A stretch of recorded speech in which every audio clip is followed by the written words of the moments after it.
Udall's bill would allow Congress to limit fundraising and spending on federal campaigns, give states the authority to govern campaign finance laws at the state level, and allow Congress to oversee super PACs and independent expenditures.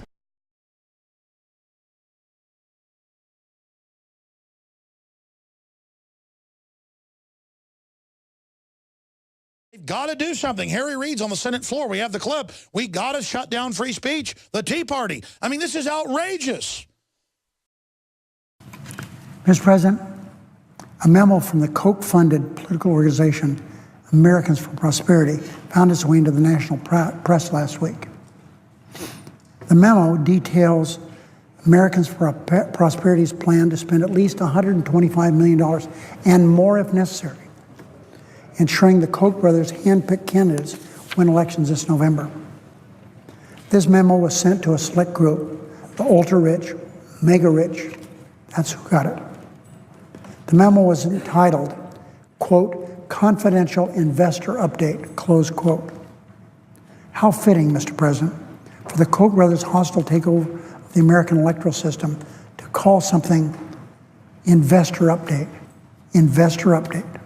You see, these billionaires are dumping unseemly amounts of money into a shadowy political organization.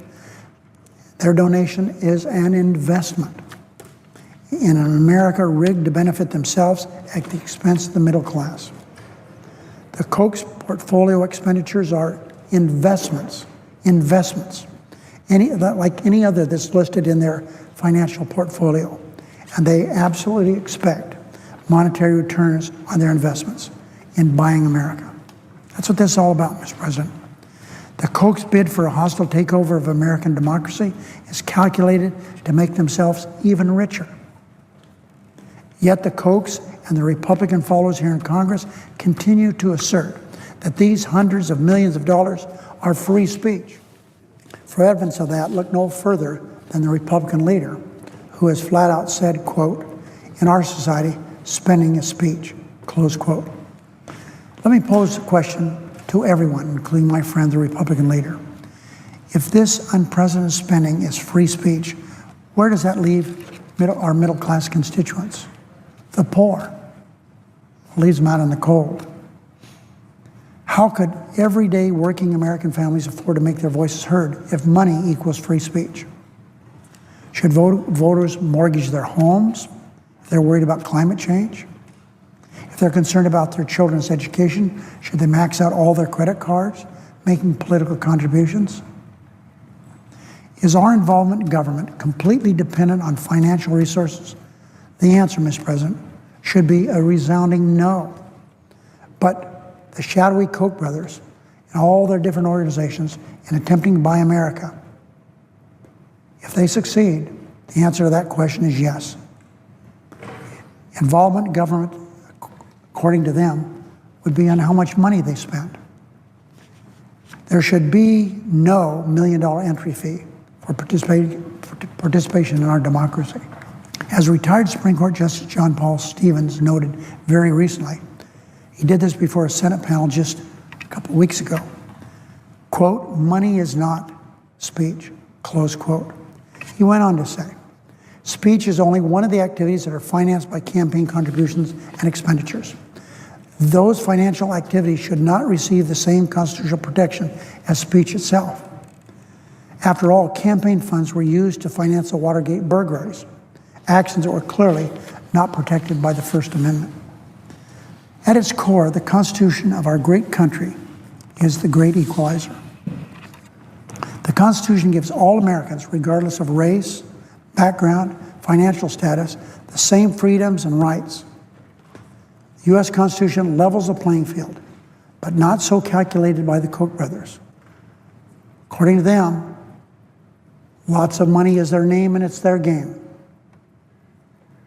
The playing field of campaign finance is skewed in favor of interest groups and corporations. The more money there is, the more skewed it becomes. Justice Stevens rightly labeled these massive campaign contributors as, quote, non-voters. Elections in the United States should be decided by voters, Americans who have a constitutional fundamental right to elect their representatives. that you've got 40-plus members of the Democratic Party in the Congress already co-sponsoring a bill that, when you read it, ends the First Amendment. This is authoritarianism. These people are dangerous. These are Kim Jong-un wannabes. Let's go to that clip. When you think it can't get any worse, it does. This year, I'm sorry to tell you, the United States Senate is going to be voting on a constitutional amendment to repeal the First Amendment. Senator Chuck Schumer has announced the Senate Democrats are scheduling a vote on a constitutional amendment to give Congress the plenary power, the unlimited authority to regulate political speech. Astroturfing is something we use to describe fake grassroots organizations. These citizens groups are bogus, and what we're really seeing is the fine hand of the corporate propagandist at work.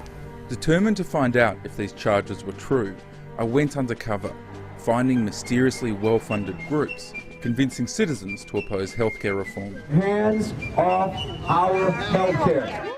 Americans for Prosperity is a grassroots organization. Meeting supposedly independent experts. I am not getting a penny for what I'm doing. Who turned out to be fronting for the oil industry. What now? And revealing how that ultimate citizen uprising, the Tea Parties. It's a movement that is sweeping the nation all across the country. It may involve millions of people. Mr. President, here we are! Are being secretly guided to suit the agendas of America's corporate elite. We are drowning in propaganda, drowning in it. It's making real democracy all but impossible. People are very much unaware of the front groups, unaware of how their thoughts are being manipulated and how their actions are actually being manipulated in many cases. We are here at our own expense, in our own interest. This is essentially deception on a massive scale. This is not some corporately sponsored thing.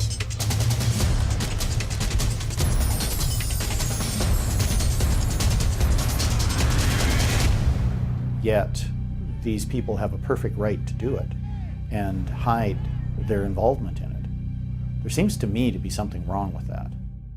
If you go back even to Roman times or to, slave management manuals that were written in the 1800s in the South, slave management theory said that you should try to make your slave identify his personal interest with the interest of his master. And the way you do it is, have an outside enemy, or you make the slave think that you and he get along and see eye to eye on certain things, so that eventually the slave winds up adopting the master's own interest and painting the fence on his own because he thinks it's in his interest as well.